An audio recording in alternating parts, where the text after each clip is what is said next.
je reste vraiment bloquée pendant longtemps, pas sous l'eau, hein, mais vraiment dans mon bateau. Et là, il y a ce moment-là où je vois que je suis en mauvaise posture. J'essaye de moi me bloquer dans la meilleure position. Et à ce moment-là, vu que je suis en solo, là, je me dis bon bah là, faut que je sorte du bateau. Mais dans l'idéal, il faudrait que j'arrive à sortir et à tirer mon bateau. On a en fait des anneaux de sécurité sur nos kayaks justement pour pouvoir les clipper, les décoincer en cas de besoin. Et pour le clipper, je suis obligée de me pencher en avant. Et en me penchant en avant, ça fait modifier un peu la répartition du poids du bateau qui est en équilibre un peu entre l'eau et les cailloux. Et là, je sens que le bateau il glisse et que je me fais aspirer. Bonjour à tous, je suis Guillaume Lalu et je suis ravi de vous retrouver dans ce nouvel épisode d'Aventure épique. Aventure épique, c'est le podcast qui vous fait vivre dans chaque épisode une aventure en nature hors du commun. Explorateurs illustres, sportifs renommés ou encore simples amateurs, aventuriers du quotidien, Aventure épique est une plongée en apnée, le temps d'une aventure qui va vous tenir en haleine, vous émouvoir et vous inspirer. Les disciplines que vous pourrez retrouver dans Aventure épique, l'alpinisme, l'exploration, l'escalade, le parapente, le vélo, la natation, la voile, le ski et bien d'autres encore. Aventure épique, c'est un nouvel épisode, un mardi sur 2, et le lundi qui précède, un extrait de l'épisode à venir pour bien démarrer la semaine ensemble. Et si vous souhaitez suivre notre actualité au jour le jour et découvrir les coulisses du podcast, rendez-vous sur notre compte Instagram aventureepique.podcast. Bienvenue dans ce nouvel épisode d'Aventure épique. Des aventures en plein air, à couper le souffle. Salut Nouria. Salut, ça va ? Ça va, bienvenue dans ce 10e épisode d'Aventure épique, le podcast qui a pour ambition de partager des aventures en plein air, à couper le souffle. Comment ça va sur une échelle de 1 à 10, t'es à combien là ? Ah là, je suis plutôt à 9, tu vois. Pas mal. Ça va très bien. Qu'est-ce qui manque là Pas pour qu'on 10 touche à la parce que perfection ? j'ai des courbatures. Et là, j'ai trop de courbatures d'un week-end de kayak au froid dans le Jura. Bon, j'espère que tu seras à 9,5 à la fin de notre échange. Nouria, tu vas partager avec nous aujourd'hui l'une de tes aventures épiques, on va l'appeler comme ça. C'était en 2018 dans la région du Ladakh en Inde qui a failli te coûter la vie alors que tu naviguais sur des eaux tumultueuses de la rivière Tsarap. C'est un projet de 373 km à pagayer en solo, en totale autonomie et sans assistance pour aller à l'Indus, l'un des plus imposants fleuves d'Asie. Au-delà de ce projet sportif, cette aventure épique, elle va trouver une place aussi toute particulière à ce moment-là de ta vie pour des raisons plus personnelles, mais tu vas nous raconter tout ça en détail. Question classique d'ouverture pour toi, Nouria, est-ce que c'est une aventure, on va l'appeler à nouveau comme ça, à laquelle tu penses souvent ? Est-ce qu'elle t'habite au quotidien, elle fait partie intégrante de toi ? Alors, c'était pas forcément que des moments faciles à gérer. Et donc, du coup, c'est pas forcément une expérience que je garde avec moi tout le temps au quotidien. C'est plutôt quelque chose qui fait partie de mon passé. Et je pense que j'ai su apprendre de mes erreurs, mais j'essaye un peu de l'oublier aussi. Elle a pu aussi construire ce que tu es devenu à son échelle, elle a contribué aussi à faire devenir et à orienter tes choix ensuite, probablement. Peut-être. C'est toujours un peu dur à dire parce que ça a tellement de paramètres et de choses qui rentrent en compte que je ne sais pas si c'est pas un peu difficile de dire que ce projet-là en particulier m'a impacté plus qu'un autre. Mais en tout cas, Il fait partie de ton c'était histoire en tout cas. une expérience intense. J'aimerais bien dire une belle expérience, mais en fait, c'était pas du tout ça. C'était plutôt chaotique et très ambivalent. Mais non, j'espère que j'ai su en tirer les enseignements et que je suis un peu mieux organisée et mieux préparée maintenant dans mes projets. Nouria, en guise d'amorce d'épisode, j'ai pour habitude de me plonger dans l'actualité du lieu en général ou de l'aventure qui va être traitée dans l'épisode. Je tape sur Google Actualité et puis je regarde ce qui se passe en mettant un mot-clé. Donc là, en tapant Ladakh, j'ai trouvé un article du National Geographic du 28 décembre dernier qui s'intitule « À la recherche de la panthère des neiges en Inde ». Je ne sais pas si tu savais, mais Ladakh, c'est un cadre très propice comme lieu de vie, en tout cas pour cette espèce rare. Donc j'ai eu envie de faire un petit parallèle entre les traits de caractéristiques de la panthère des neiges et puis toi, Nouria, savoir si vous étiez sur certains points semblables ou plutôt opposés. Premier point, la panthère des neiges, elle est maître du camouflage, donc avec son pelage, avec des taches noires, elle peut se fondre harmonieusement dans le paysage rocheux et enneigé, ce qui les rend presque invisibles dans leur habitat naturel. Est-ce que toi, tu es du genre à être caméléon, à très bien t'adapter au contexte, aux situations, et puis peut-être une certaine forme de discrétion aussi, ou c'est pas toi ? Alors, j'arrive à m'adapter, mais pour la discrétion, quand on se promène avec un kayak un peu fluorescent de 3 mètres, en général, c'est gagné, raté. ouais. Moi, j'ai soit un bateau rouge pétant, soit bleu. Pour le camouflage, on reviendra, mais c'est aussi un avantage, c'est que les gens sont curieux et du coup, souvent les locaux viennent vers nous et c'est plutôt quelque chose qui vient faciliter les échanges parce qu'ils ont envie de savoir ce que c'est et qu'on peut toujours faire des mimes. Même quand il y a la barrière de la langue, on arrive à se comprendre. On peut leur faire essayer un peu le bateau parfois quand ils sont motivés. Et même dans les coins reculés, comme tu l'as expérimenté en Inde, on peut être surpris de voir des interlocuteurs qui parlent bien français aussi. Ça a été ton cas. Ouais, alors là, c'était C'est quand rare. même vraiment une grande surprise, Improbable, parce ouais. que c'était des jeunes apprentis moines qui, du coup, ont une éducation très, très avancée pour leur jeune âge, quoi. Ils avaient 8 ans, ils parlaient très, très bien anglais, ils avaient des notions de français, mais en accent parfait.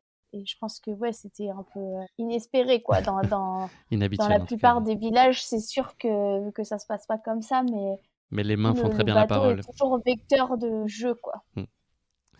Nouria, deuxième trait de caractère de ce grand félin, la panthère des neiges, elle peut sauter 6 fois la longueur de son corps, atteignant à peu près 15 mètres sur la plupart de ses sauts. En tout cas, elle peut aller jusque-là. Toi aussi, on peut dire que tu as une aptitude et en tout cas un intérêt très certain pour d'autres formes de sauts, un peu plus haut encore. Ouais, alors moi, en kayak, j'aime bien sauter des chutes. Mais en l'occurrence, contrairement à la panthère des neiges, j'ai vraiment aucune détente. Et en général, il faut pas aller loin, il faut plutôt rester avec le rideau d'eau, Mais il faut rester donc détente pour le avec coup. l'eau, parce que c'est là. Et il faut rester détente et relâché, parce que c'est vrai que chaque mouvement un peu parasite vient entraîner une modification en fait de la trajectoire du corps ou du bateau. Et nous, ce qu'on cherche à faire, c'est vraiment sur les chutes de hauteur conséquente, de rentrer à 90 degrés. Donc, il faut contrôler la ligne dans le rapide en amont de la chute, le moment de bascule et après, pendant la chute libre, réussir à garder en fait le bon angle. Parce que les conséquences peuvent être délicates. Ouais. J'aime bien sauter, mais je pense que ça, c'est un exercice beaucoup moins explosif et dynamique que celui de la panthère. Elle est imbattable, cette panthère des Franchement, elle neiges. a beaucoup d'atouts. C'est pour ça qu'elle est aussi secrète et insaisissable. Contrairement à pas mal d'autres félins, la panthère des neiges, elle peut pas rugir. Elle a un cri qui ressemble plutôt à un miaulement ou à un grognement. Toi, quand ça commence à se tendre un peu, que la situation autour de toi devient compliquée, est-ce que tu vas être plutôt dans le rugissement ou plutôt dans le miaulement et être plutôt dans la retenue et dans la mesure quand les conversations s'enflamment? Alors, quand les conversations s'enflamment, en général, je suis pas forcément la plus diplomate. Ça va plutôt être bulldozer et je te dis ce que je pense et ça va sortir Brut. pas forcément de la meilleure des manières. Mais en général, j'essaye de le faire le plus tôt possible pour Désamorcé. que ce soit pas problématique ensuite. Et non, et sinon, vraiment, des fois, quand j'ai un peu des lignes marginales en kayak, j'ai un petit cri de surprise assez risible. Et un cri de satisfaction à l'arrivée aussi, on le voit beaucoup, notamment après tes chutes. Dernière question sur la panthère des neiges pour toi, Nouria. C'est un animal qui est très solitaire, qui préfère l'isolement et puis les territoires de chasse vastes et peu peuplés. Est-ce que toi, tu es plutôt un animal solitaire ou sociable? J'ai mon idée de la réponse. Moi, je pense que j'alterne vraiment entre les deux. Donc, il y a des moments, j'aime bien faire mon truc. La plupart du temps, je préfère quand même être avec les gens que j'aime et des bonnes équipes et passer un bon moment tous ensemble. Merci beaucoup, Nouria. On a fini de parler de la panthère des neiges pour aujourd'hui. Je close ce chapitre. Je te propose qu'on remonte un petit peu le temps ensemble à ton enfance. C'était quoi tes bonheurs du quotidien, toute petite, aussi loin que tu te souviennes? Qu'est-ce qui te faisait vibrer? Je pense que moi, j'ai grandi dans un endroit où vraiment on est privilégié parce qu'on a un cadre qui est incroyable. Je sors de chez moi et direct, je suis quasiment dans une réserve naturelle. Je pense que ce que j'aimais, c'était passer du temps dehors, que ce soit en hiver, à aller au ski ou faire des igloos, des conneries avec les copains, ou en été, à faire les mêmes conneries, mais Version plutôt dans les estivale. cailloux et dans l'herbe, quoi. Et je pense qu'on a tous grandi un peu comme ça, avec une énorme liberté, où finalement, tu pouvais faire un peu tout ce que tu veux. En théorie, tu avais un périmètre, mais personne n'était là pour vérifier. Et puis, il Pas fallait d'attestation. rentrer avant telle heure de la nuit, quoi. Pour pas que les parents s'inquiètent, mais c'était à peu près tout, quoi. Non, pas d'attestation. T'as toujours eu là ce tempérament audacieux et téméraire là dans le groupe? Est-ce que tu étais toujours celle qui voulait aller plus loin ou est-ce que tu te conformais un peu au mouvement global? Alors moi, je pense que pas du tout, hein. Moi, j'ai quand même peur, plein de trucs. Et je pense que si je suis en contrôle, je suis capable d'aller plus loin, mais sinon, non, je vais plutôt être un peu peureuse et sur des options très conservatrices, quoi. Ça veut dire qu'il faut que tu Des aies choix. compris le préalable, c'est que tu aies nécessairement compris la situation et les enjeux et que tu aies bien pu anticiper et avoir à te faire ta propre opinion avant de te lancer pleinement. Je pense que dès que je suis pas en maîtrise totale, j'y vais pas, quoi. Hmm. J'y vais vraiment tout doucement pour rester justement en contrôle et c'est parfois assez compliqué à gérer. Mais non, mais je pense que je suis d'un naturel où j'ai peur, quoi. Et du coup, il faut que je me fasse violence pour surmonter un peu ça quand c'est nécessaire. C'était quoi les premières images d'aventure, toi, qui t'ont bercé ton imaginaire? Il était nourri de quoi quand tu étais plus jeune? Quand tu partais à l'aventure, tu te mettais dans la peau de qui? Alors moi, j'ai grandi, j'étais la génération Jurassic Park, Indiana Jones, donc j'adorais. Alors après, c'est les goûts et les couleurs, surtout quand t'es jeune comme ça, en général, c'est pas terrible, mais moi, j'étais comme tous les jeunes, j'avais des petites 5 ans, j'avais très mauvais goût.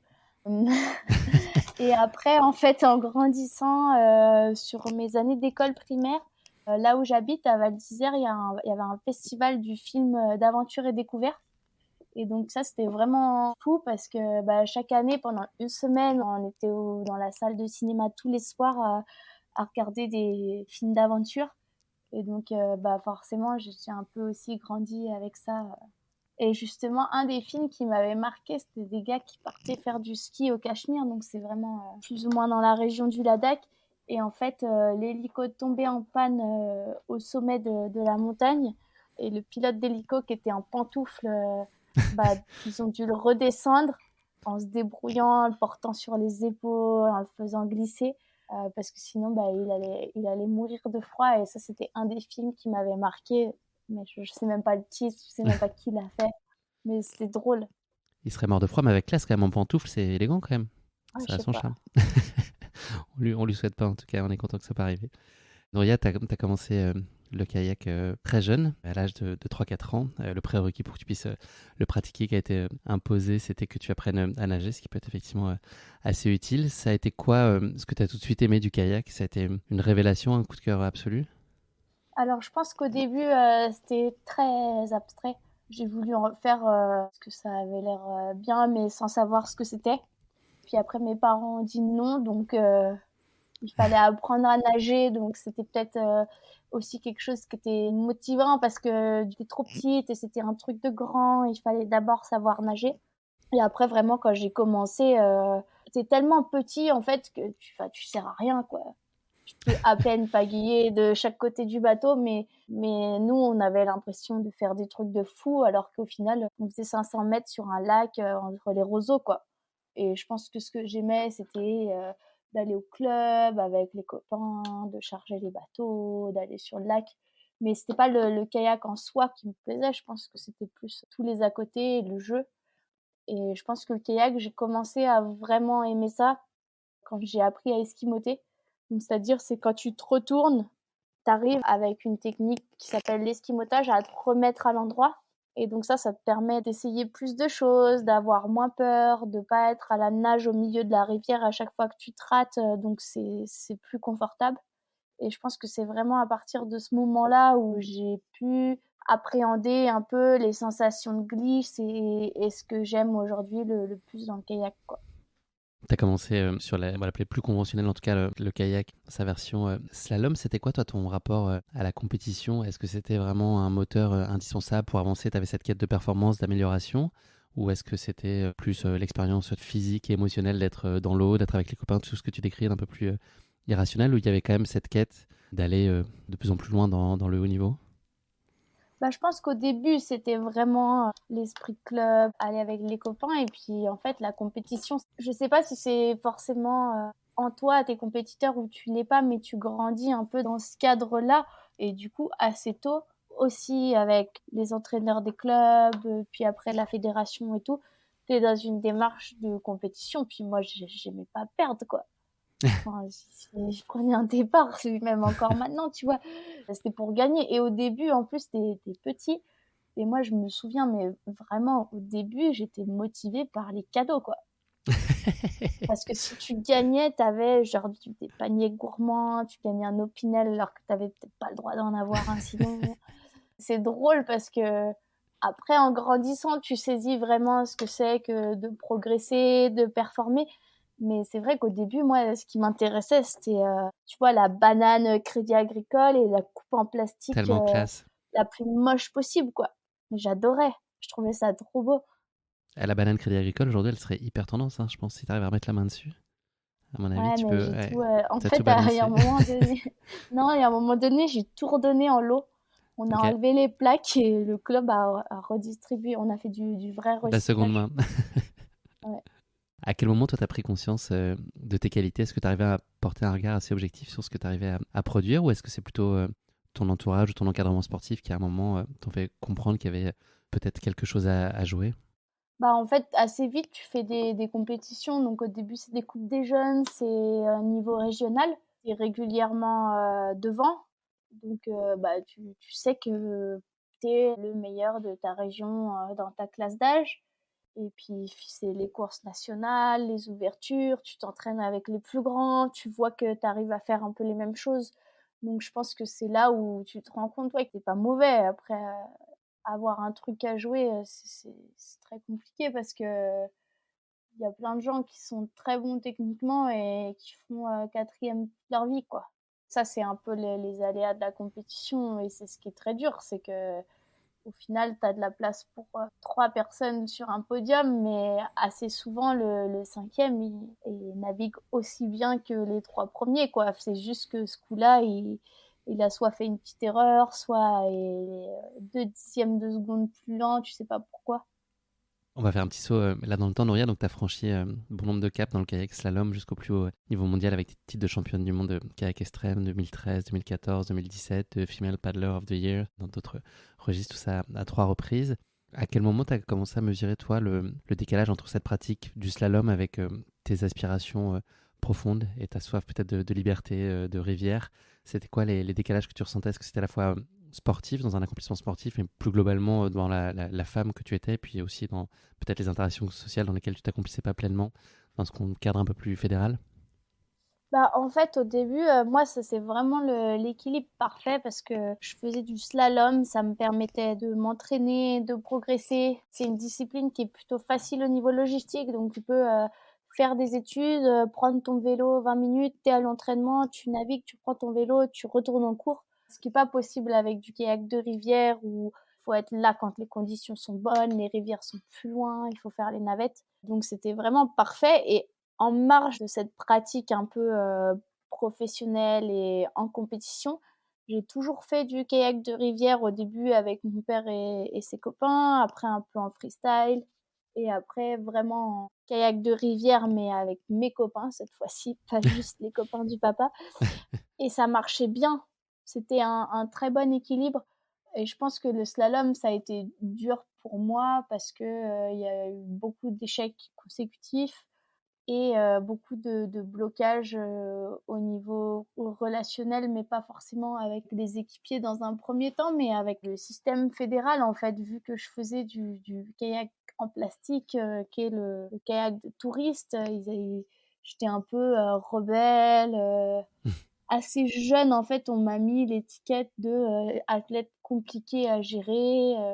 Et tu arrives sur des rassemblements équipe de France ou fédéraux et en fait les entraîneurs et le staff des équipes de France, ils ont déjà un énorme a priori sur toi et je pense que ça prenait plus d'efforts, il fallait déconstruire ça et je pense qu'il y a un moment donné où j'étais fatiguée de tout le temps devoir me battre contre un système dans lequel bah, qui acceptait pas en fait la diversité quoi. Même dans les victoires, d'ailleurs, on le voit dans le documentaire Wild Waters, même des moments qui devraient être des moments de célébration et de joie n'en sont finalement pas en soi. L'accomplissement, il n'est pas tellement Bah là. En tout cas, pas autant que sur tu le pouvais coup l'espérer. ouais, sur le coup, tu hyper content, mais en fait, en l'occurrence, pour moi, c'est pas ça qui me rendait la plus heureuse, quoi. Ce que j'aimais dans le slalom, c'est les sensations de ces bateaux en carbone qui sont hyper légers, qui vont vite, la relation que j'avais avec mon entraîneur qui arrivait à me supporter quand vraiment j'étais insupportable et, et quand ça allait bien, on passait aussi des bons moments. Et au final, peut-être les années où j'étais plus trop performante, où je galérais vraiment à finir mes manches. Je faisais beaucoup de sorties de route, je partais trop vite, puis j'explosais en cours. C'était presque mes meilleures années parce que on avait changé de groupe d'entraînement, on avait des gens qui étaient sympas, on s'entendait bien et au final, c'était presque mieux que les années où j'avais des résultats, mais où les relations dans les équipes étaient plus tendues entre les athlètes, entre les coachs, entre les kinés. Ça s'insultait un peu à tout va pendant les réunions et c'est sûr que en rivière, il y a pas trop ça parce que tu comptes vraiment sur les autres pour te sauver la vie quand ça va pas. Donc les relations, c'est soit t'aimes pas quelqu'un et du coup tu vas vraiment pas sur l'eau avec parce que t'as pas confiance en cette personne ou parce que t'as pas envie de partager un moment avec. Mais du coup, les gens avec qui tu fais du kayak, t'es vraiment une bonne relation avec eux, quoi. C'était une frère d'armes. Il y a ce lien social là dont tu parles qui est essentiel. Est-ce que toi, dans ta démarche, il y a aussi cette idée d'apporter une démarche un peu, tu vois, créative, très esthète et originale finalement de ta pratique? Est-ce que c'est des traits de ta personnalité qui s'expriment finalement le mieux sur l'eau? C'est ça que tu as envie d'aller chercher aussi, essayer toujours de te réinventer, tester des choses, faire de la nouveauté et puis d'avoir un truc assez pur et noble dans la pratique, tu vois? Moi, je pense que ce qui me définit, et c'est vraiment grâce au slalom, et je pense que c'est aussi vraiment grâce à Yves Narduzzi et Anthony Collin qui m'ont entraîné, Anthony en club et Yves après à la Fédé, c'est que en slalom, déjà, ce que j'aimais le plus, c'était faire de la technique. Dès que je pouvais choisir un format de séance, ça allait être technique, sans chrono, juste faire des combinaisons de mouvements difficiles, essayer d'améliorer, de trouver le détail. Et je pense qu'aujourd'hui, finalement, dans ma pratique de la rivière, qui est une discipline très très différente du slalom, j'ai gardé ça et j'aime me dire que là, je vais mettre tel appui à gauche. En fait, j'adore pinailler sur des détails et essayer de forcer le moins possible un passage ou de jouer avec une vague pour éviter de mettre un coup de pagaie. Et du coup, je pense que c'est un peu ça, peut-être ma spécificité dans mon kayak, c'est d'aller chercher ces détails-là et d'y être attaché. Parce que là, en fait, c'est la démarche qui me plaît, quoi.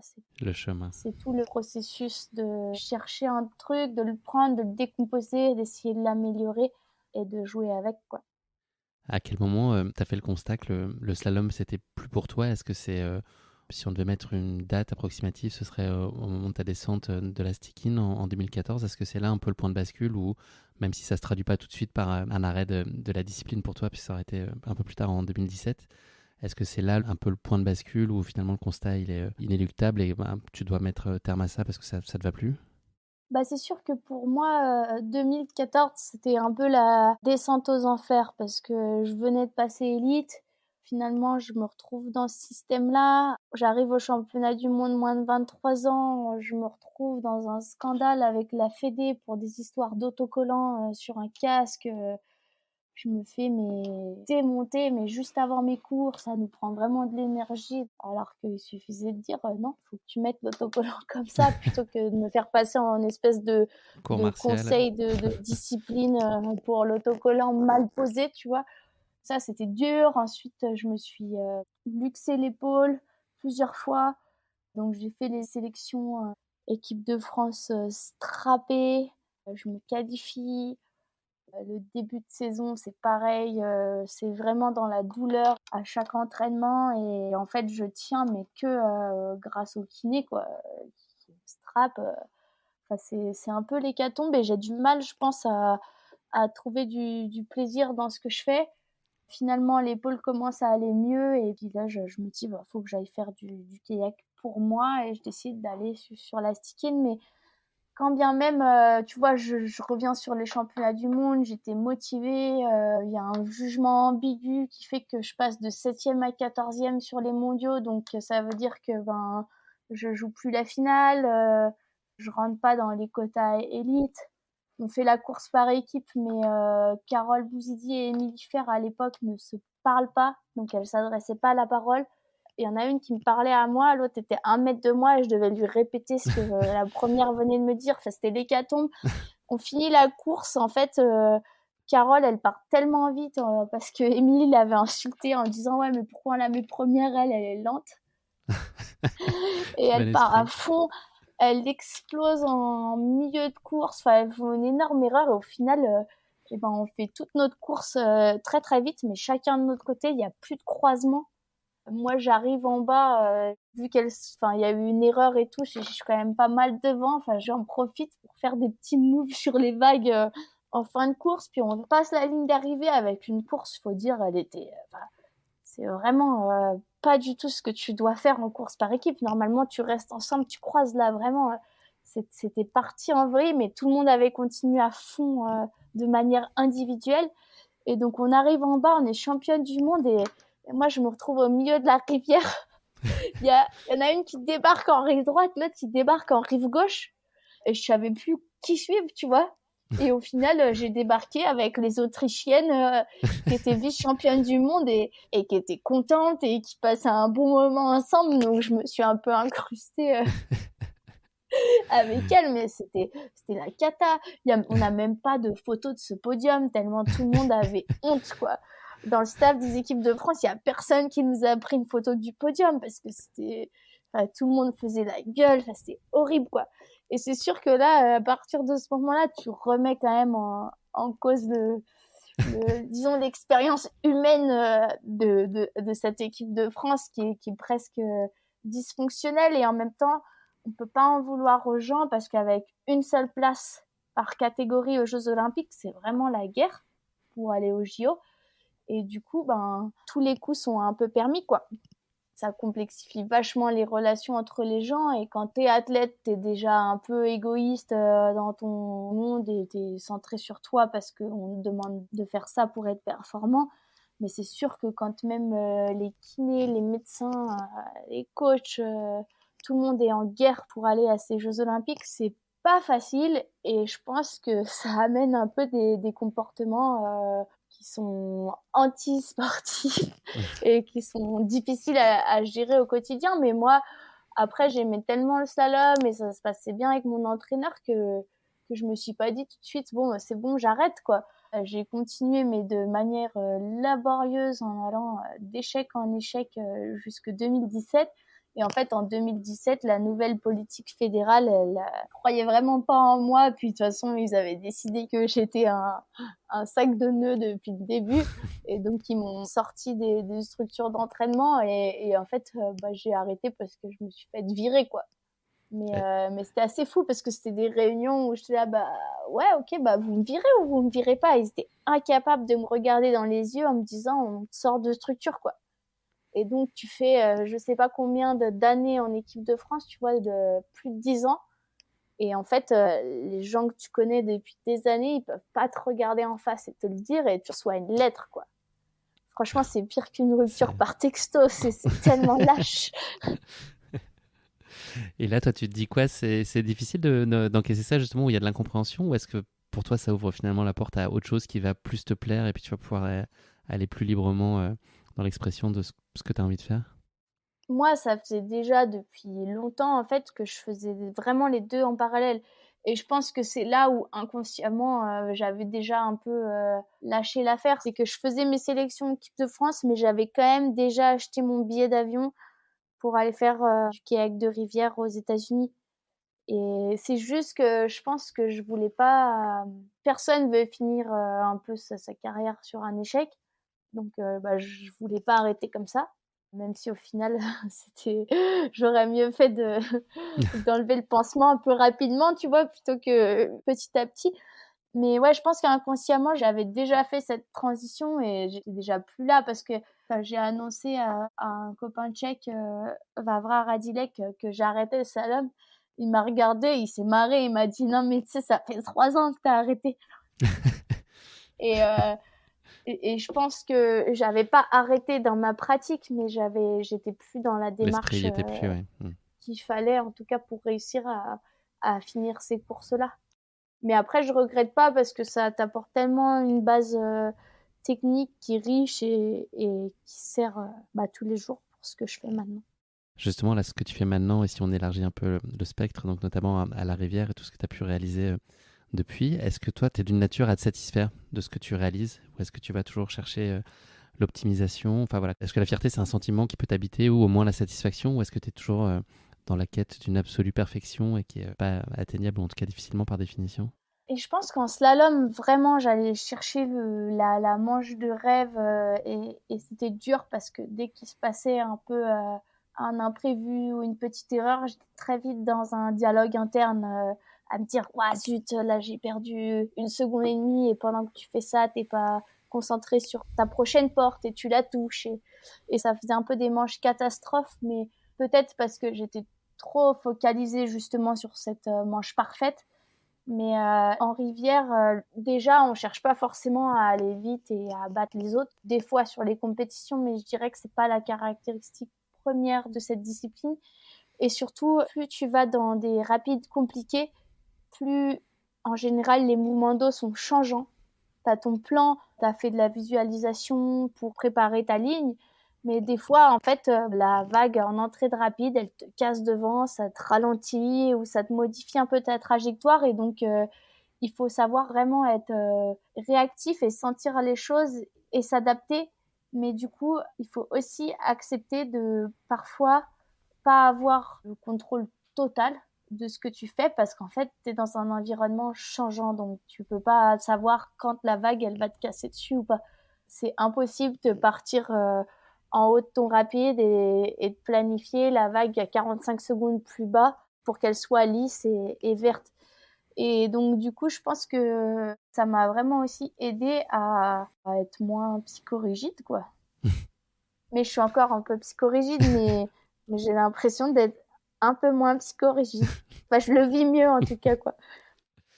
Tu as parlé tout à l'heure de la peur qui est très centrale, et quand on te lit ou quand on te voit, c'est quelque chose que tu formules, en tout cas c'est ce sentiment de peur. Et je pense qu'il y a aussi, tu veux un peu lutter contre cette idée reçue que tous les gens qui pratiquent aussi autour de toi, vous êtes tous un peu des décérébrés, tête brûlée, etc. Et que finalement, occulter tout ce qu'il y a comme préparation en amont, toute une logique de progressivité aussi dans les défis que vous lancez. Vous ne commencez pas à sauter, à faire une chute de 100 pieds du jour au lendemain.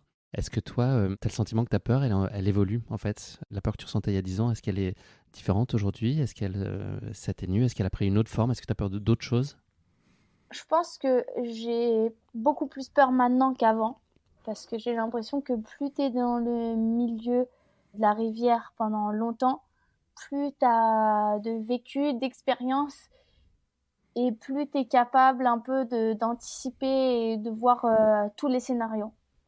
Et donc, du coup, je pense que quand je regarde des rapides maintenant que j'ai pu faire il y a 10 ans, j'ai beaucoup plus peur. Enfin, je vois plus de choses, quoi. Après, je pense que j'ai beaucoup moins de peur irrationnelle. J'ai des souvenirs de commencer mes premières descentes un peu de rivière, là, à 8-9 ans, où vraiment j'avais peur de trucs où en soi, il peut rien t'arriver, mais t'as peur quand même, quoi. Ça, du coup, c'est beaucoup moins présent et je pense que j'arrive aussi en haut d'un rapide, si j'ai peur d'une vague, à vraiment analyser et à déconstruire le truc. Est-ce que je peux l'éviter? Est-ce que ça passe à travers? Et donc, en ce sens-là, je pense que la peur, elle évolue, mais en soi, c'est toujours un peu la même chose, quoi. Soit tu arrives à y aller et à pas trop paniquer, et tu t'en sers vraiment comme un outil, quoi. Ça te permet de rester concentré, ça te donne quand même des informations ou des signaux un peu d'alerte. Ah ouais, non, là, sous ce caillou-là, il y a un risque de coincement, il faut vraiment pas y aller.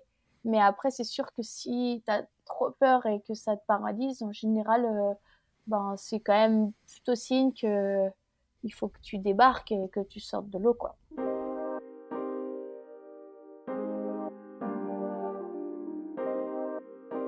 Merci beaucoup Nouria. On va passer à notre rubrique Uno pour clore cette longue introduction. C'est une question en rafale autour du chiffre 1.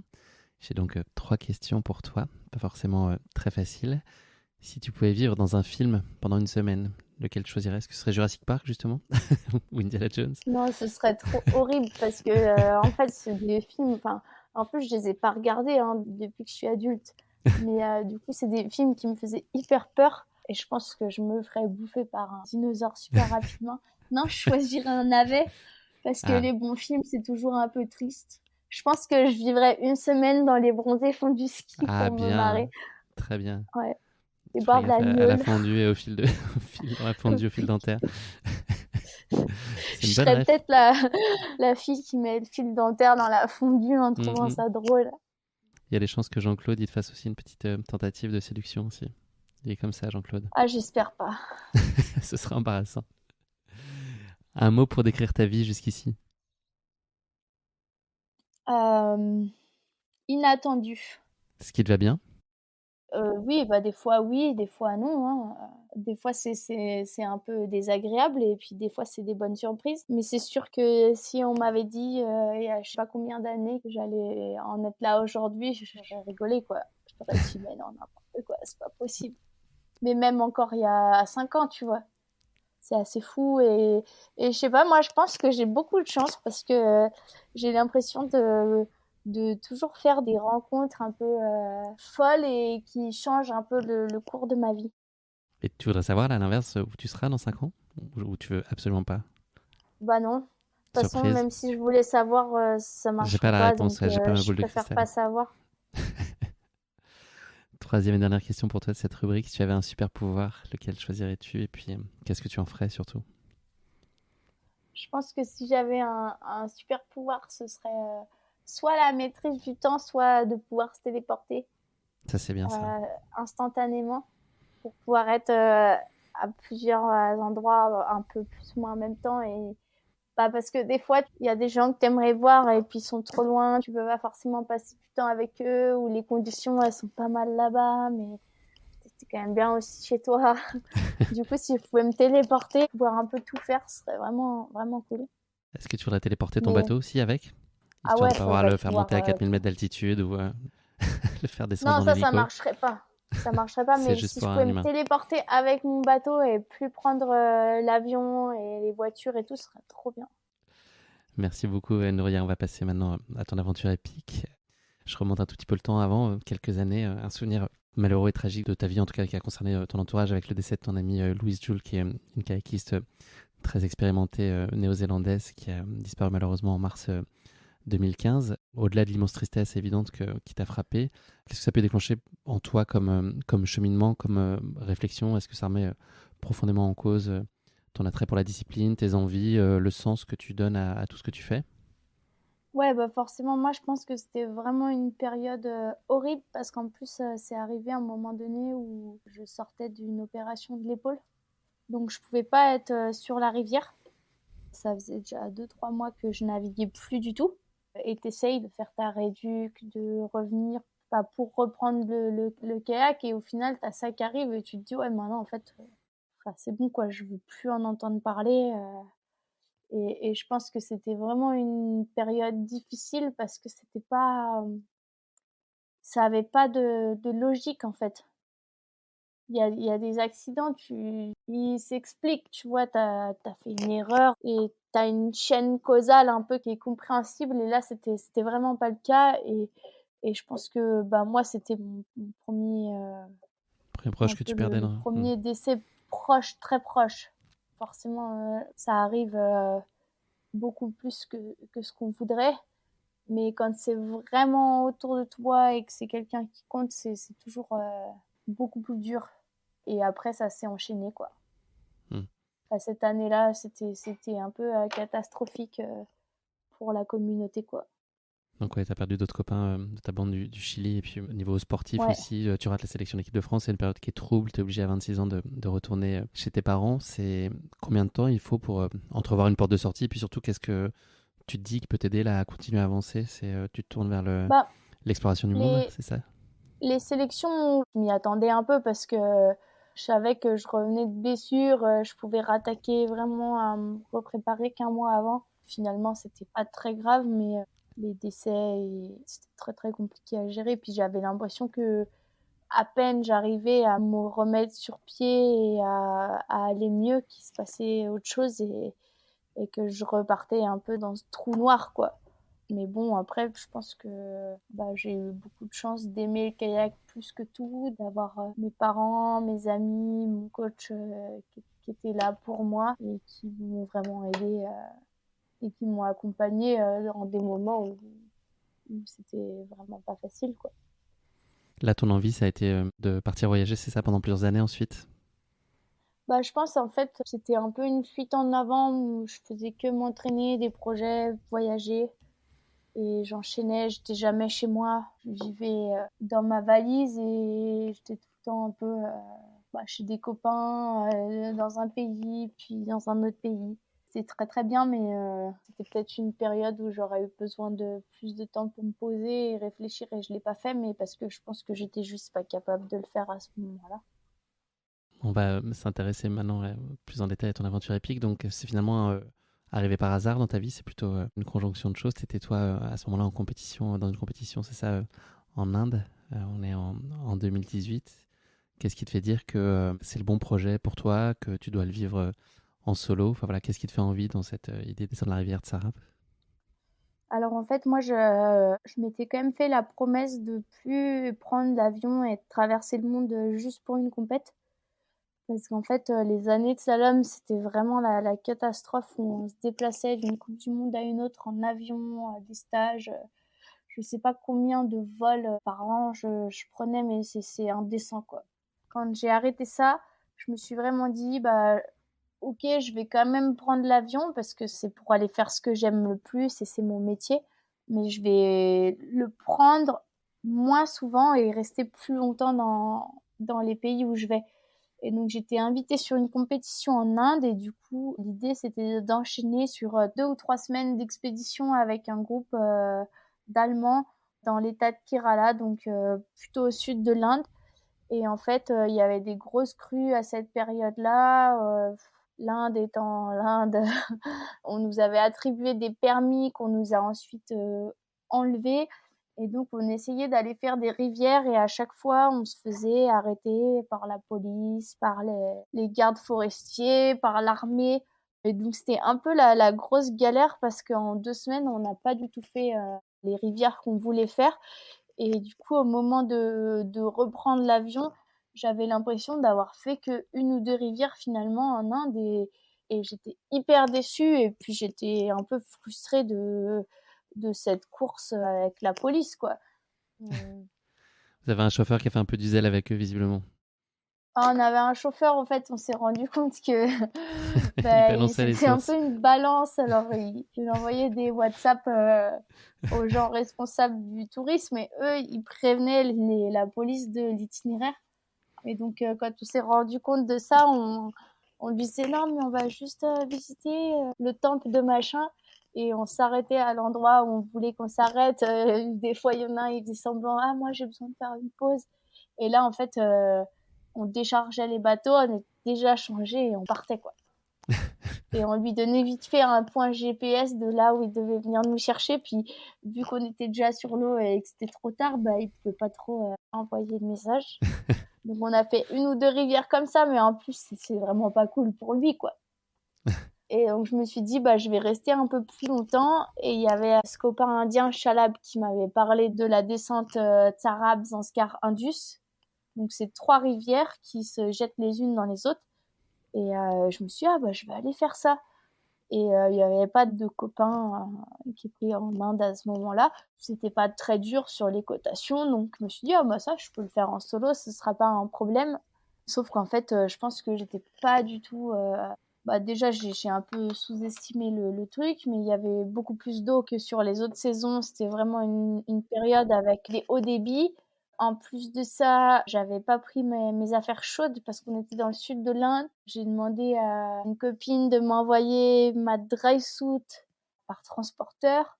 La douane indienne, ne sachant pas ce que c'était que cette drôle de combinaison, ils ont décidé de la garder. Enfin, c'était un peu l'hécatombe et il Ça y a part bien. rien qui allait comme prévu, quoi. Je me suis mal acclimatée en me disant non mais moi l'altitude ça va, c'est pas si haut. Et puis 4100 j'ai quand mètres, même hein, eu c'est ça? un léger ouais le départ, mais pour y aller en fait tu passes 2 cols à plus de 5000 et du coup je pense que ça m'a bien entamé. Et moi j'avais quand même tout le temps envie de dormir. J'avais une carte, j'ai trouvé une carte, mais en fait les courbes de niveau étaient fausses sur ma carte. Elle n'était pas non plus à l'échelle. Euh, Qu'est-ce qu'il y a eu d'autre? Le matin de partir, le premier jour, j'avais rendez-vous à 5h30 avec un copain indien et un autre gars pour qu'ils conduisent à deux parce que c'était un peu loin, donc pour le retour qu'ils soient deux. Et en fait, en arrivant, l'autre gars était complètement ivre. Il était allongé sous le bar. Et donc, au lieu de partir à 5h30, on a dû attendre Qui qu'il décolle. reprenne ses esprits jusqu'à 11h30. Donc, j'ai embarqué super tard. Enfin, j'ai commencé le truc, je n'étais pas acclimatée, j'avais pas de combinaison chaude, ma carte était fausse et j'avais déjà quasiment une journée complète de retard, quoi. Ça m'a vraiment mis dans des mauvaises dispositions et à essayer de gagner du temps pour rattraper et être un peu pas tout à fait lucide. Je me suis rendu compte qu'il fallait peut-être que je repère un rapide, mais c'était déjà un peu tard. Et du coup, j'ai pas repéré un rapide et je me suis fait piéger Dans un dans siphon, un ouais, tu siphon. viens de raconter ça. Ouais. C'était Ouais. quoi, toi, tes espérances ou tes attentes sur cette rivière? Est-ce que tu lui donnais un sens autre que le simple défi physique? Est-ce que tu avais aussi des choses, toi, à retrouver? Est-ce que le fait d'y aller seul, c'était aussi important pour toi? Moi, je pense que j'y suis vraiment allée comme ça parce que j'avais envie de faire plus de kayak en Inde et que du coup, ça me permettait de faire une vraie descente et de faire des vraies belles journées de kayak. Et que tu fais ça parce que c'est des beaux endroits et que tu as envie de le faire. Mais moi, j'avais jamais fait vraiment de solo avant. Et en même temps, depuis que j'ai 15 ans, je suis souvent seule sur l'eau parce que mon entraîneur de club, il pouvait pas être à toutes mes séances. Donc, au lycée, je me rajoutais des séances tôt le matin et tard le soir où j'étais toute seule. Pareil sur les descentes de rivière. À la fac, bah, pareil, tu vois, je m'entraînais beaucoup seule. Et donc, du coup, c'était pas quelque chose qui me posait trop problème, quoi. Mais aussi parce que j'avais pas forcément pleinement conscience de ce que ça impliquait. Et puis, je pense que tu prends conscience de l'ampleur de la chose quand ça se passe mal, quoi. Et quand tu es vraiment tout seul face à toi-même à devoir tout gérer et que tu aimerais bien avoir quelqu'un sur qui t'appuyer, mais qu'en fait, il y a personne, quoi. Est-ce que tu peux nous éclairer là, de façon un peu pédago, peut-être pour les auditeurs du podcast qui ne sont pas nécessairement experts sur le sujet, le siphon? Est-ce que tu peux nous expliquer un peu le principe et puis surtout les risques pour les kayakistes? En fait, un siphon, c'est un endroit où l'eau, elle va passer sous des rochers. Donc, c'est un peu comme un tunnel qui passe sous l'eau. Et donc, c'est très dangereux pour les kayakistes ou des nageurs ou un pêcheur qui serait emporté par le courant parce que ça t'aspire. Donc, c'est un peu comme une chasse d'eau, ça t'aspire, mais tu sais pas si ça ressort de l'autre côté. En l'occurrence, on n'est pas des poissons, donc on a quand même une espérance de vie assez limitée sous l'eau. Et en plus de ça, il suffit que le tunnel soit plus étroit et l'eau, elle peut sortir, mais pas toi, pour que tu restes bloqué pendant très longtemps, tu meurs noyé, quoi. C'est le pire scénario en kayak, quasiment. Bon, il y a 3 scénarios un peu catastrophes, c'est des siphons, les embâcles d'arbres, parce que pareil, l'eau passe à travers, mais il y a un grand risque de coincement pour une personne en kayak ou à la nage. Et après, le troisième, c'est vraiment ce qu'on appelle les rappels. On voit beaucoup sur les barrages artificiels où en fait c'est des mouvements d'eau, ça fait la machine à laver, et sauf que ça fait une prison, donc dès que tu tombes dedans, tu restes coincé. Donc c'est le même concept, tu peux pas respirer et c'est fini. Donc là, malheureusement, c'est une expérience que tu vas vivre dans cette descente. C'est documenté dans le film dont j'ai parlé tout à l'heure, là, Wild Waters. On te voit à l'œuvre avec la GoPro qui filme. Est-ce que au moment où ce truc-là se passe, est-ce que tu es très rationnel, tu vois, pragmatique, ou tu sais exactement la séquence que tu dois essayer d'enclencher pour t'en sortir, ou est-ce que tu as un espèce de truc purement instinctif, là j'ai ma vie en jeu, faut que je me démerde, enfin tu vois, t'es purement dans l'émotion, ou est-ce que tu arrives à prendre un peu de hauteur et à dire ok, là ce qu'il faut faire c'est ça?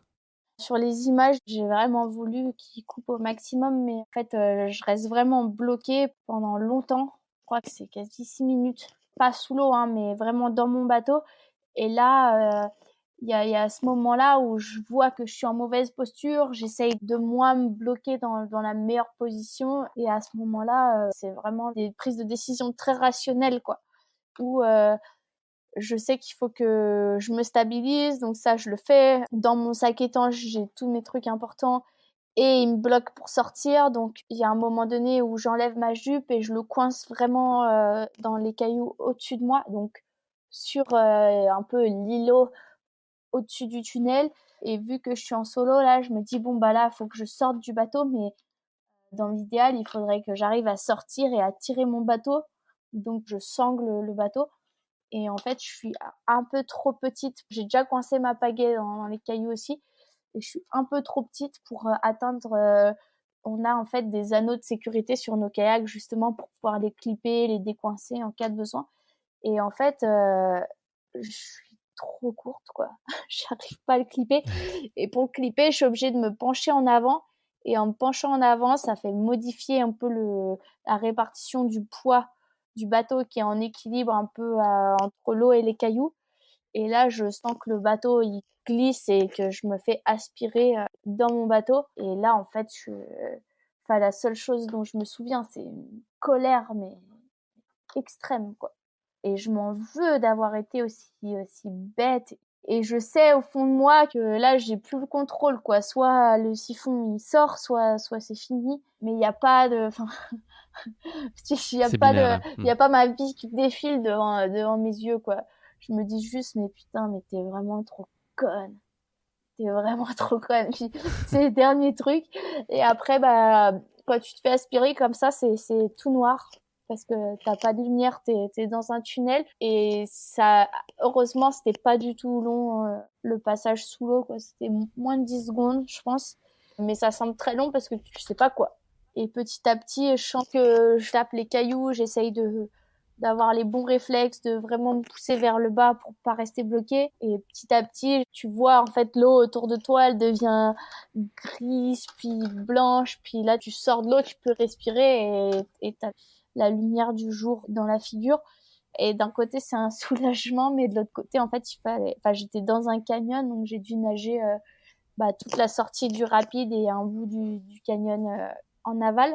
Et là, bah, forcément, il y avait mon bateau qui était devant moi parce que je l'avais poussé le plus loin possible de moi, donc il était sorti avant.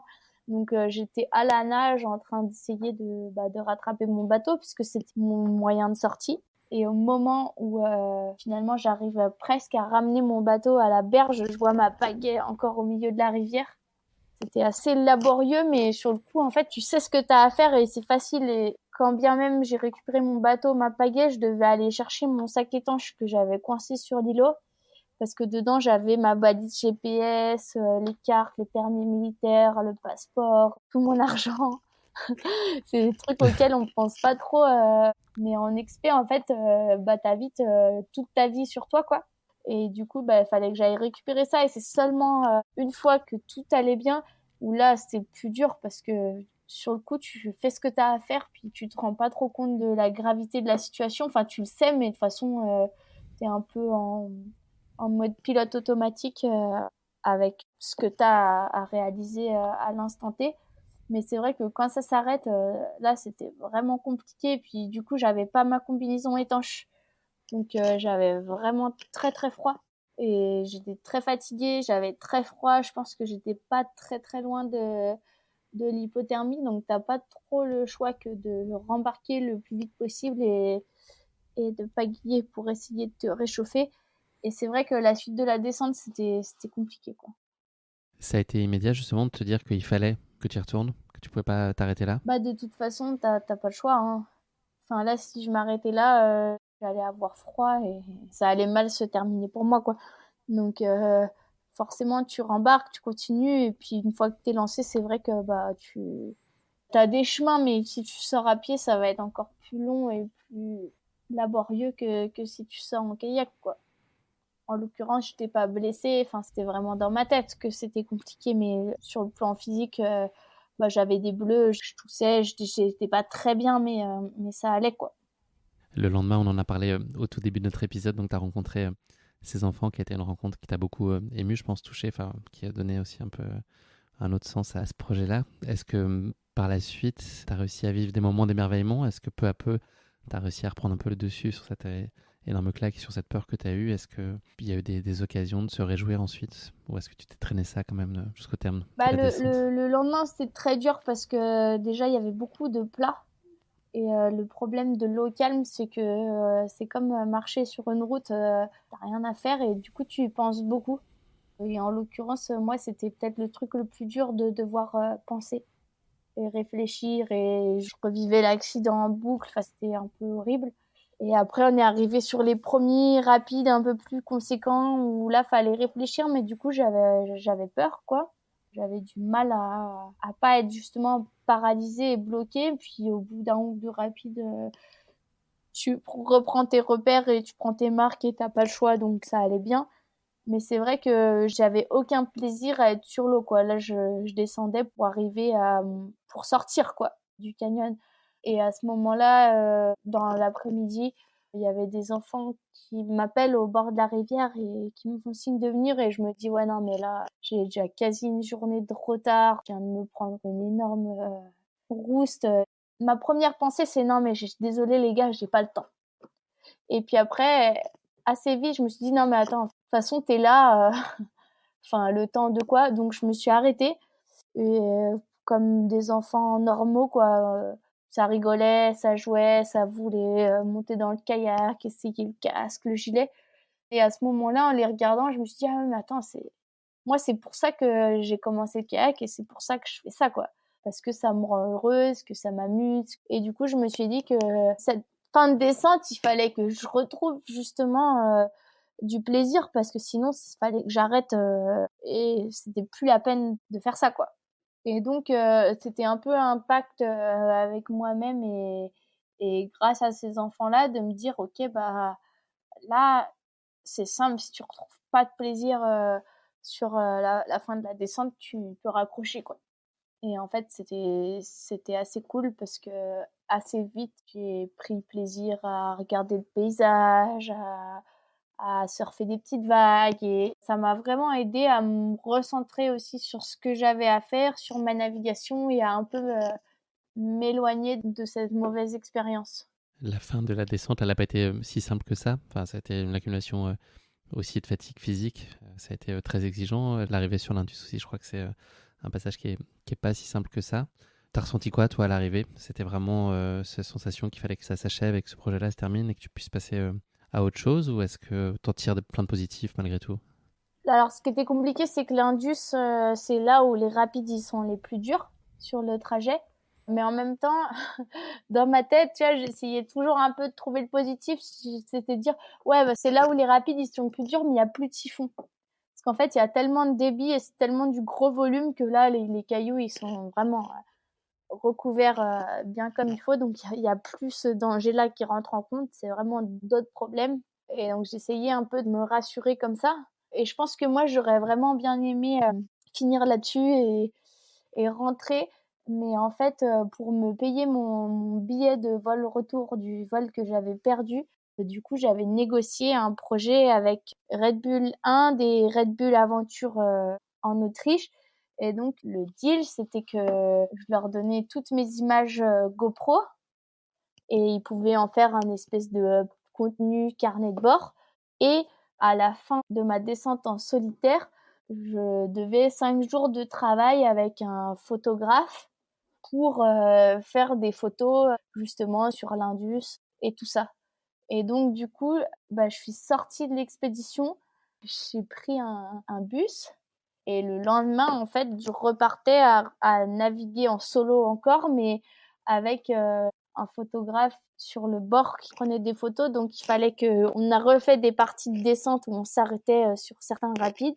Et là, je le faisais 3, 4 fois et il prenait les photos. Et c'était un peu la catastrophe parce qu'au niveau bah moi j'étais pas au meilleur de ma forme, j'étais fatiguée, puis au niveau mental bah il fallait que je me fasse violence bah pour faire les rapides pas une fois mais plusieurs fois et j'avais personne d'autre avec moi sur l'eau donc j'avais pas non plus vraiment de sécurité et donc ça c'était dur parce que pendant 5 jours c'était un peu la bataille quoi pour faire des photos.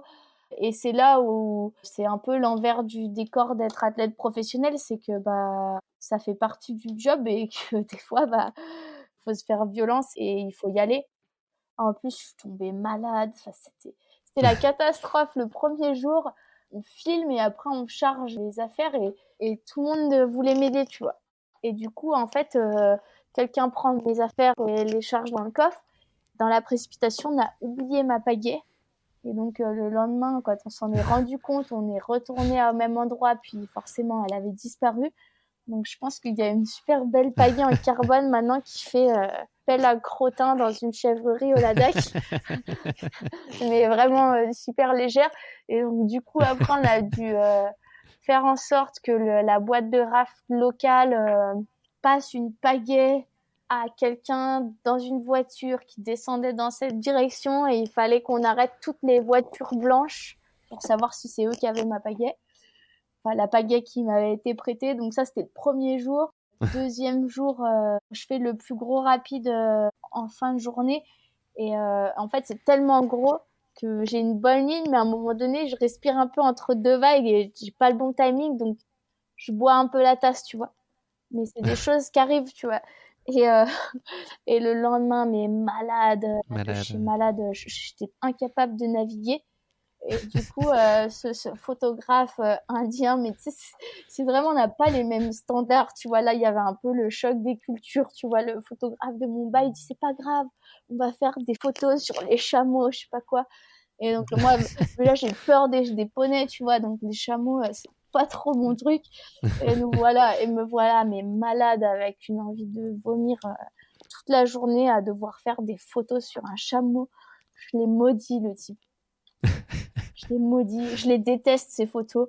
Elles sont partout. Je comprends même pas que les gens les utilisent. Je les trouve immondes. C'est vraiment, pour moi, c'est vraiment la faute de goût, tu vois, mais c'est terrible. Et ouais, du coup, on a fini les 5 jours et là, j'étais vraiment contente que ça se termine, mais c'était pas encore terminé. J'avais encore 2 jours à Bombay à devoir faire du contenu pour Red Bull Inde. Et là, c'était assez drôle parce qu'ils m'ont fait faire des trucs mais complètement absurdes, tu vois.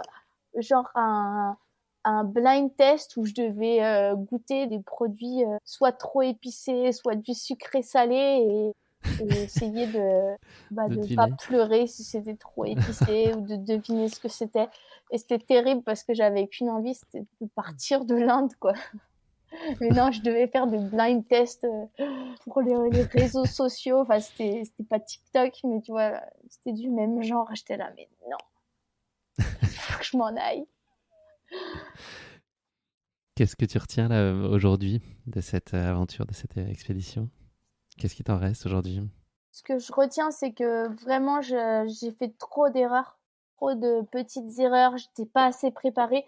Et je pense que ça m'a appris maintenant à être plus rigoureuse sur la préparation en amont, sur les cartes, sur les gestions des journées, sur le matériel que tu prends, de pas négliger en fait soit le poids que tu emmènes dans ton bateau avec des équipements plus légers qui va te permettre quand même de mieux naviguer, soit de bien penser à tout et de pas oublier la petite polaire qui fait que tu seras bien et que tu pourras bien dormir la nuit ou pas avoir froid. J'ai cumulé trop d'erreurs, et j'espère que maintenant je suis suffisamment rigoureuse pour éviter ça. Une rubrique classique du podcast qui s'appelle le kit du survie. Est-ce que tu as 3 choses ou des pensées à avoir sur toi ou en toi pour espérer mener à bien une telle aventure? Qu'est-ce qu'il faut avoir? Alors, Des objets ou d'un état d'esprit? ouais, je pense que ce qui est très très important, mais peut-être même en solo, hein, c'est une bonne équipe. Et je pense que si tu pars en solo, bah tu pars tout seul, mais derrière toi, dans ton entourage, routeur météo, je pense que c'est important d'être bien entouré et de pouvoir compter sur les gens qui comptent pour toi. Une bonne préparation qui va avec, et vraiment pas négliger les détails.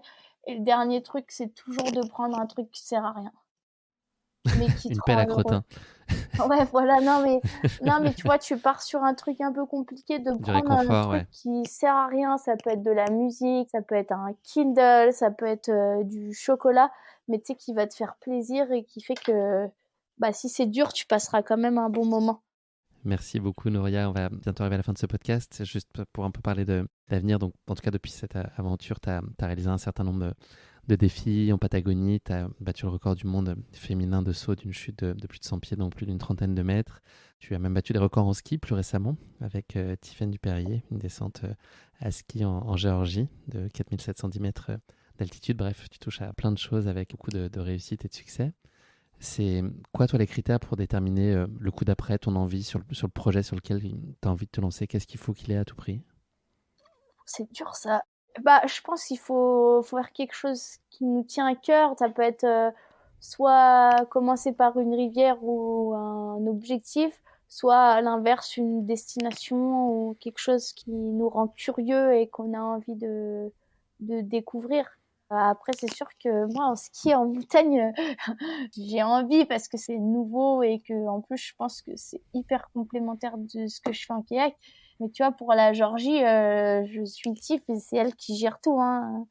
Moi, je peine à la suivre et puis heureusement qu'elle est là pour prendre les bonnes décisions et bien m'encorder. Parce que c'est elle qui a l'expérience et tout, mais c'est vraiment sympa de pouvoir échanger ça et justement en plus des fois je peux l'emmener en kayak, donc c'est vraiment cool aussi de pouvoir partager ça et échanger les disciplines et voir les choses un peu différemment, parce que nous en kayak on est tout le temps un peu la tête au fond du canyon et on regarde tout le temps vers le haut et on est tout le temps à l'ombre. et c'est vrai que c'est sympa aussi de prendre de la hauteur et de voir Avoir un horizon. de voir la vue différemment, et donc on va combiner tout ça. De toute façon, en général, les projets ils commencent avec des fausses bonnes idées. T'as l'impression que c'est une bonne idée, en fait c'est une idée mais vraiment pourrie, et les idées pourries, vu que tu sais jamais trop ce qui va se passer, c'est l'aventure, quoi. Ton prochain projet, là, justement, c'est quoi? Et là, le prochain projet, je pars en Colombie avec un copain français et on va rejoindre 2 autres copains qui sont aussi français mais qui sont installés en Colombie depuis longtemps. Et on va leur rendre visite et voir un peu les rivières qu'ils adorent et dont ils font que de nous parler. Et donc, en l'occurrence, il y a un événement qui va être une course de kayak, mais c'est aussi un projet environnemental pour sensibiliser aux problématiques des projets hydroélectriques en Colombie, sur la rivière Samana. Et l'idée, c'est de participer à l'événement, et ce sera aussi la première course de kayak extrême longue distance. Donc, il me semble que c'est un format de course qui va faire 42 km pour avoir les mêmes distances qu'un marathon. Et donc, ça va être intéressant aussi de voir comment est-ce qu'on s'en sort ou pas. Si on fait un capot au kilomètre 10 ou si on arrive à finir. Dernière question pour toi, Nouria. C'est une phrase à compléter. L'aventure, c'est? Je pense, alors, c'est dur à définir, mais je dirais que ma définition de l'aventure, c'est de se lancer dans un projet, quel qu'il soit, mais dont on ne connaît pas forcément l'issue et avec un certain nombre d'incertitudes. C'est-à-dire qu'on a tout planifié, on s'est préparé, mais on ne sait pas ce qui va se passer. Et je pense que c'est ça l'aventure, et ça peut être une descente folle en kayak, mais ça peut aussi être de se lancer dans un nouveau projet professionnel, de se reconvertir, de tout ce qui fait qu'on ne sait pas en fait. Merci beaucoup, Nouria, pour ton temps, que je sais très précieux, et puis nos échanges ont été passionnants sur ton parcours de vie, et puis cette expérience particulièrement marquante en Inde. Bravo encore pour toi, pour toutes ces réalisations complètement folles qui forcent l'admiration, et puis aussi pour l'engagement, l'entièreté, puis la sincérité dont tu fais preuve dans tout ce que tu entreprends. Et voilà, un vrai phénomène, c'est saisissant. En tout cas, moi j'ai pris beaucoup de plaisir à préparer cet épisode, et notamment en regardant Wild Waters, le documentaire qui est produit par Red Bull et qui raconte notamment ton parcours de vie, mais aussi ta quête de cette fameuse chute qui dépasse les 100 pieds. Donc c'est très facile à trouver sur le web, donc j'invite tous les auditeurs du podcast à plonger pour aller passer 1h26 en t'accompagner dans ce documentaire qui est hyper intéressant. Je donne rendez-vous à nos auditeurs dans 2 semaines pour notre prochain épisode d'Aventure Épique. Et puis voilà, Nouria, je te souhaite plein de bonheur, plein d'accomplissements. Tu es sur la parfaite voie pour tout ça, et je te souhaite de te réaliser dans tous les beaux défis qui t'attendent. Merci, bonne journée. Salut. Merci d'avoir écouté cet épisode. Si vous l'avez écouté jusqu'ici, c'est qu'il vous a probablement plu. Alors n'hésitez pas à noter le podcast et rédiger un avis sur votre plateforme d'écoute favorite. C'est essentiel pour soutenir ce travail indépendant. Et pour être sûr de ne manquer aucune aventure épique à venir, n'oubliez pas de vous abonner sur votre plateforme d'écoute habituelle. Cela ne vous prendra que quelques secondes et ça change beaucoup de choses pour le podcast. Merci pour votre soutien et pour votre fidélité. Et rendez-vous dans 2 semaines pour vivre ensemble une nouvelle aventure épique, évidemment. Et si vous voulez vibrer d'ici là avec des histoires de course à pied hors du commun, courez écouter mon autre podcast, Course épique.